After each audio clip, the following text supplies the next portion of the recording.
Okay, so let's take a look at your images. So we have here, well, 41 items in total. Yeah, 41. Okay. So I'm going to use View NX because I could pick up a lot of information from this and be able to give you a better review. Okay. Off the top, just looking at it, um, I see a lot of contrast in your images. Mm-hmm. And your exposure on your subjects is not bad, but your background need to pull it out a bit more, and that could be done in post, like you say, using Lightroom or Adobe Photoshop Camera Raw. I mean, okay, so let's look at the data that we have here. Okay, first of all, you have no ITPC. Make it a habit of putting these in off the top. Oh, he's working early in the morning. 1:47 a.m. Modified 5:07 a.m. So you download and you modified it 3:18 and your time is good. So your camera time isn't bad. That's good. Okay, DMC, that's your device num using a 30 millimeter.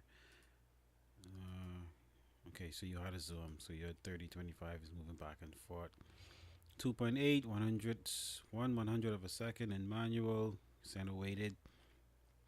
I don't have no ISO. Well, yeah, I don't have an ISO reading on that. Okay, let's get a closer.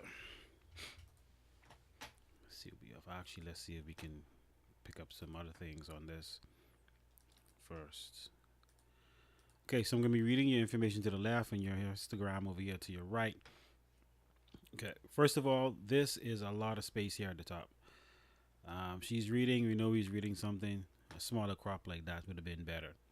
This is why you have that high spike over here closer to the right, even though the wall is a bit grayish, which means that it's not fully exposed, it's underexposed. But it's telling you that there's something bright inside of it, and that's pretty much all the wall that you have. So you would have had a false reading if you were reading your meter inside because you had so much white. It would be telling you that you're overexposed, and then she has just a little bit of dark color in her bright color sweater. So a closer crop, instead of shooting at 30 minutes, either get closer because that's a wide angle to get that shot. Um, I can't see your focus points, but your focus is off a bit. So I'm not too sure where the camera focused on to get the shot. I don't know. I can't really tell. So yeah, that's it. The first one off the top. So tighter crop would have been better, even if you cropped it in post. But it's best to get it right in camera as best as possible. Okay. So yeah, we're telling us a little bit dark, but that's okay. Like I said, inside there was a really dark area, so it was a bit difficult to actually pay attention to or actually get a better shot. Now, the question I have here is which one is your subject? Is it her or is it her? And again, I can't tell where your camera is focusing. Even though you have noise, you're supposed to be a little bit sharper than that. Like in the back here, airs look, or in the, her glasses look sharper, so it might have focused for somewhere up in here, which why she became a little bit softer. And again, even in post, this noise can be reduced. Okay, so that's which why I say do not feel afraid to bump up your ISO in Lightroom or Camera Raw. You can actually deal with that in post. So your subject is unclear here, and your focus point seems to be off with this one. So this is one you have to check. But this is one of the first ones, and this before you warm up. Same thing with me. The first couple of shots, it takes a while before you get your groove in, then you knock it off. Here at the back of her, this is very distracting to her. Again, where's your subject? Because she's taking up most of the image. It seems as if she's your subject. From here, she looks like she is in focus. She may be on the same focal plane as he is, so these two may be in focus better. So it's somewhere, even with her eyes, you can always see that. So I'm not too sure. Again, it's hard to tell where your camera is focusing. But if you're talking to him, Yeah, closer crop, sort of like this, as much as I could zoom in. Baby, maybe tell better story. Or if you want to just show him and her, move over to your right. You show a part of his face, a part of her face. Okay, now this shows the entire group, so this is okay. Um, your perspective seems to be, what's happening here? Is that my? Were you cropping tall and long images? Because here, where the edges are, this looks like a regular framing. Well, actually, a tall framing cut short. This here is another framing cut wide. When you crop, yeah, hold on. Yep, okay, you're cropping. You're cropping to suit your image. However, what you're also doing, you're destroying the aspect ratio. Okay, that's like a regular portrait. They're probably a little bit shorter. You're destroying your aspect ratio. And what I mean by that is that if someone decides to print like this one, this is really long. Okay, from there to there, this is very long. Let me see if I can actually get a size on this. It's this one here. Hold on. Yeah, okay, now I see for you. Yeah, you're cropping to suit your images, but there that's a problem. I'll show you in a bit. Let me show you. I'll open up Photoshop at the same time. I'm trying to find that image. Where is it? Where is it? With the gentleman sitting. This is one here. Is that the same? No. Oh, here it is.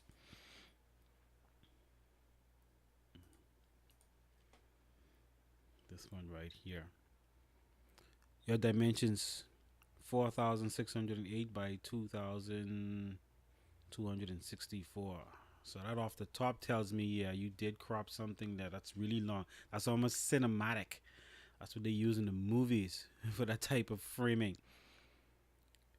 Versus this one here, you see 4,028 by 3,125, which is more to a normal aspect ratio.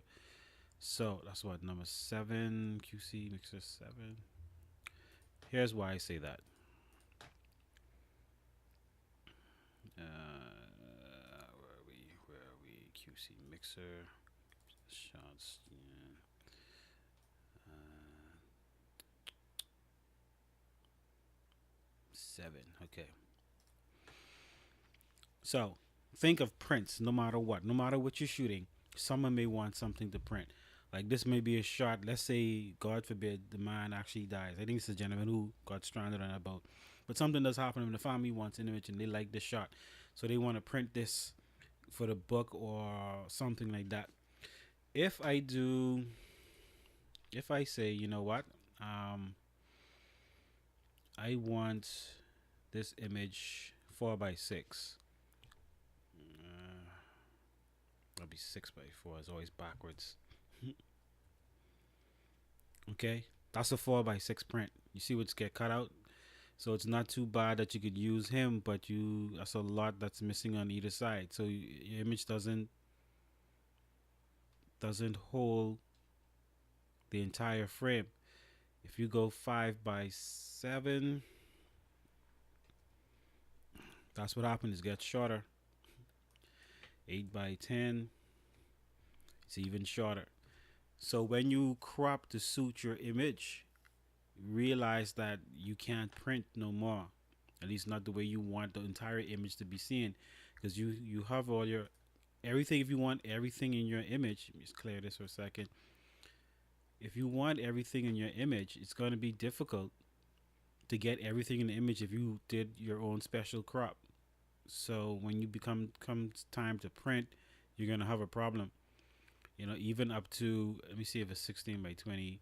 Actually, what's the 16 by 20, 20 by 24? Let's say 16 by 20. Let's check that out. 20 times, again, still too short. So bigger print, but you're cutting out a lot. So with your crops, yeah, keep the same aspect ratio when you're cropping in. Okay. Don't make your own sizes, because then prints only come in certain sizes. and custom made prints are very expensive.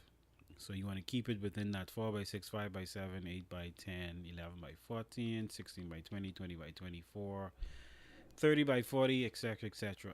Now, if I open up, can we cancel that? See something that may have had a regular. Okay, let's go with this because this seems like a regular one. So we're gonna switch this 5 by 7, 5. There we go. 5 by 7. And that's what happens. 5 by 7 only cuts a little piece off the edge. So this should fit a 4 by 6. Slightly in some more. So see what happens now? If that's the image that you want, you shouldn't be cutting off so much. So your crops, you have to be very careful about when you're doing your crops. And the way you do your crop, instead of using these here, but I wouldn't say don't use that because mine is set.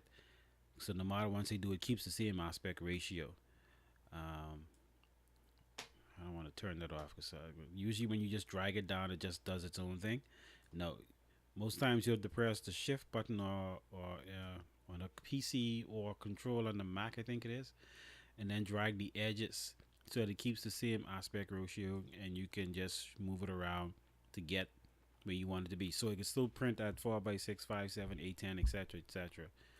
So instead of just dragging the edges, sorry, the outline and reshaping it, use the corner, hold down shift, or I think it's control on the Mac, and do what you have to do there. All right. So that's the first thing there. Good. Let's get back into it. Okay. Okay. We have no idea who she is, so it's kind of hard to tell why he took a shot of her. I think this is the same lady who came in a bit late, but she started to hail a lot of people. So by getting a shot of her while she was hailing, that would have been really awesome. But that good shot of Catherine here, um, with the billboard, because it was there and it tells the story of what's actually going on. That's a good expression on their faces. Awesome shot right here. You got 2.8 good, so you blurred your background pretty good. Like I said, you have a lot of high contrast, which makes it a little bit darker. So you have to watch that as well. But um, your histogram is pretty good right here. Just besides the contrast, is going to take you over to the dark side. It's a little bit more. And let me just show you what I'm talking about with that right quick. Which one is that? Okay, we saw that. We saw that. I'm all over the place, man. Okay, moment, Catherine. Here she is, right here. Okay, just clear that and get that out of the way for a second. If I were to just drop your contrast down a little bit, you see the difference from where you had it there, and I drop your contrast. Skin tones become different, colors become different when you drop your contrast down. Okay, that's a lot of contrast to bring it in. I'd have to do twice. Let me see how far I could take it. It's too much. Yeah, about right up in there. Okay, so your shot, contrast adjustment. That's all they did. Contrast and a little bit of brightness. So you're looking at skin tones because we know some people are never really noticing that, but you have to realize the white balance was inside. There was that tungsten light. You're using your flash to overpower it, but you're still mixing light a little bit. So you're gonna get a little bit of the tungsten in and a little bit of the flash, which is the blue light together to get that nice mix. So skin tones are gonna be slightly off. So you use less contrast in order to deal with that and cover that. So like I say, because here is dark, this is dark. A skin tone looks reddish, orangish, and when you put the contrast in, it lightens up a skin tone and it falls a little bit closer to where they were. All right, so just keep in mind that with your contrast when you're editing. Now, some people like dark and broody. If that's the style you're going for, that's quite fine and stick with it. But just be aware of it and know that you can make just adjustments. And you notice here with the histogram, it completely changed over here to your right. That completely changed with the contrast. So we went from that to this. It just shows you that, okay, it's just pushing it to the limits because I'm editing a raw file. That's what all those streaks are. All right. But that's what's just giving you that information. So we move it away from the blacks. See here on the left, contrast is closer to the edge, which means it's getting darker. You move it away from that and you get higher peaks, which means that you get better color. So when you print, And keep in mind that print always prints darker than what you see. So these are going to be like super black. Like her hair and a coat is going to be super black, which is not bad, but also means that the skin tone is going to be darker as well. Okay, so keep that in mind with that. It's not a bad shot. Let's get back into it. Okay, I like this expression on them, actually showing the person's name, even though it's backwards. The shoes that they use. I think this guy was in sports. Yeah, this track and field guy. I can't fit his name. Anyway, but it shows that they're attentive. Good shot there. Again, same thing with the contrast. You have it over here to the left. Good shot of the crew. Good shot. So I just want to show something here though. Because you have a lot of dark background, darkness, and wearing dark clothing, of course, this is going to move over to the left. The brightest thing is his shirt. So if you bring it up just a little bit, the exposure, his shirt wouldn't be overexposed, but it open up a lot of, out of this area and change your histogram completely.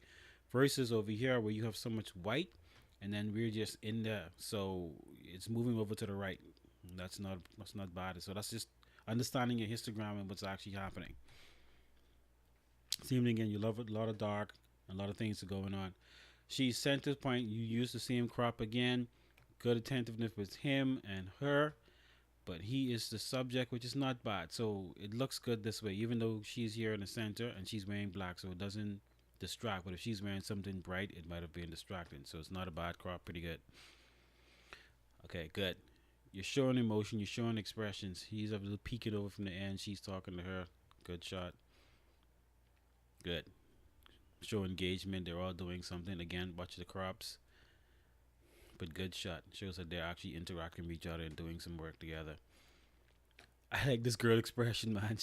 Her expression all night was just killing me. But it shows attentiveness. You know, everyone is looking at him and he's having a good conversation. It shows that they're actually recording at the same time. So I think she's working with them because they have the camera on her most of the time. So it's pretty interesting with that. These are really good. You know, the medals and stuff like that are really good. Cause I was wondering if anyone was going to be taking shots of them. All right, not a bad shot of showing him, showing his height over her, and they're looking, but we don't know what he's looking at, so we don't know really what's going on. There's no expression on his face; there's a blank look on his face. But if it were something where you could see what they were looking at, or if you wanted to show that he was a tall guy or something, yeah. Okay, not a bad shot, wide shot, but not bad because there's a dynamic between the three of them. And he's a bit soft in the back there, but it doesn't really matter. Kind of separates the folks from the background because you notice his skin tone is almost the same as that. So it's a good timing that this person was actually there. That would break it up and that would makes it so well. Even her blue stands out on the background as well. So I like the shot pretty well, pretty good. And that's at 1.8, which is not too bad. So I wonder if your focus was good. It's like I think you need to check your camera. Where's your focus points? Even with noise, like I say, I should still see something sharp. It's hard to tell. Okay. But look at Instagram. Ah, solid. Okay. Yep, here she is. Good expression with her. I would probably crop this a bit more. Get rid of this bottom part. Get a little closer with that. I don't know. The bottles on the table. They need to do something with that. But anyway, it's not a problem. Yeah, because he is here. His white shirt. He's not even interacting with them. So he is distracting to them. If there's a way you could have moved around just a little bit more to get those two in the shot, that'd be in a really good shot. Conversational piece, not a problem. Again, shooting wide. I'm gonna go on a little bit tighter. Just get that expression right there. See the difference? Good, 41. So that's the images that we have right there. All right. So overall, not a bad shoot at all. Just to work on your composition and telling the stories. This is I missed this one. This is pretty good. This is a really good shot. It shows them together. Just a little bit of a crop. Can't even do it on this thing, but just to get rid of this part right here, just a little bit down right there and bring it up. Good shot. Love that. Okay. Again, dark clothing against the white. The camera's gonna have some confusion, so you have to watch that as well. And then contrast is too high, just bring that down a bit. This would be in a good shot that shows them having some fun with that, which is good. Alfred says not a bad shot. It's usually we call framing. So you put in between two something. It shows that she's attentive. They're all attentive. He's telling a story. Really good. Same lady again. Good stuff. Even though this head is a bit distracting, not much, but I still like it. Yeah, because if you got too close, it's not the same feel. So by having him in this, looking that way, it really helps, and it takes away from this. So not a bad shot at all. Again, same lady again. Her expressions are killing me, man. But this is a good shot. His back is towards you, but you know she's talking to him. He's the actual person you're talking to, and you have his name right there. Boom, love it. Robert Mortimer. I need to look up his work. Okay, I like this part here, showing the name and she's talking. That's what I really like about this. So everyone again is being attentive. She's having a conversation. Her name is right there. Good shot. I really like that. Conversation again. Looking at each other. Stuff on the table. Good shot. Yep, I saw this lady as well. She's a very interesting face. She's like excited all the time. Like, what is that amazing? And they're looking. It's contact between her and her. Tells the story very well. If he was looking up at it being good, he didn't mess it up, but he shows that he was there. But it's a pretty good shot as well. Good shot. Great timing to get that smile and laugh. So you get a big smile on his face. You see he's smiling as well. The subject doesn't even matter at this point. It just shows reaction. So that's a really good shot there. Okay, so we're telling the story. I like the feel of it, but something, I think maybe the wall is off. There's nothing you could do about that, you know. And not enough faces. That's the only thing. So she is the main subject, which is good. She's talking to them, but I would like to see in a little bit more of their faces. Just even if just one person. And I think by moving a little bit to the right, it would probably bring either more of his face, or you might have been able to see a little bit of her face and just a bit of hers. All right, good. Shows the persons are coming in and they're signing up. Good. So this is a part of the event. It shows the event unfolding, even though I'm going backwards right now because I kind of missed these shots. This is a good one. So they're having a nice conversation. She's talking to him, and again, sitting thinking. It's a really good one. Good shot. Expressions. Good shot. Good shot. And again, even though her head is here, covering him, because the dynamic between her and him, like say moving a little bit to your right, but it just get push her a little bit over to the left. But it still works. It still can work because you can see from her laugh lines or her smile, she's looking at him very attentively. They're having a conversation. So something went down. That's a good conversation. Again, missing cut the woman head off. Got to be careful of that. Okay, so we got a little busy here. And it's a little bit dark. I don't know. Okay, oh, that's why. We got a white wall here. They're wearing black clothing, so contrast is high. So you're going to end up with I call it a false reading on your histogram. Your flash, you hit something. You might have been under something. I don't know. Because you see the shadow here by her hip and by her arms. So that shows me where your flash was. Either you bounce on a lower ceiling or your flash was pointed forward too much. And this is another thing you have to look for that's why you put it at a 35-degree angle to push the flash down a little lower directly behind them, because sometimes it lines up with their body, so you don't see any shadow on the wall at all. So you could see that as well. But you still have a good exposure that you could pull out some more in post, and not cut her head off and chop either right here or right there. Still good. Okay, he is very distracting. The dynamics between these two. So this 3-0 right here. Again, just move over a little bit, get a little bit lower, and put those two together. But this is one of the earlier shots. Like I say, you will probably warming up at this time. This is the difference here, just to show you from how much your head is in here, how much his head is inside there, and just by him tilting his head, shows more of your subject and not come in just a little bit. It's too much. Actually, not too. Yeah, still a bit too much. But you want to see more of them too. So a different crop would help. Again, these are earlier shots. So you're just warming up with each one of them.